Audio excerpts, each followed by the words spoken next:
Hey guys, in this video we're going to take a look at how you can enable or disable Siri to hang up phone and FaceTime calls on the iPhone 15 series. First, let's go back to the home screen by swiping up at the bottom of the screen.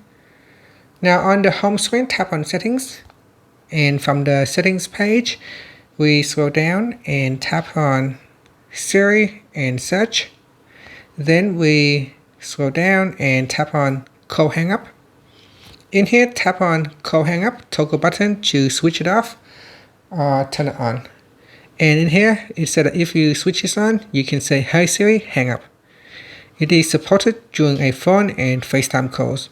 When a call is connected, voice input is processed on iPhone, and transcripts and audio are not sent to Apple. And that's it. Finally, you can swipe up to go back to the home screen. Thank you for watching this video. Please like and subscribe to my channel for more videos.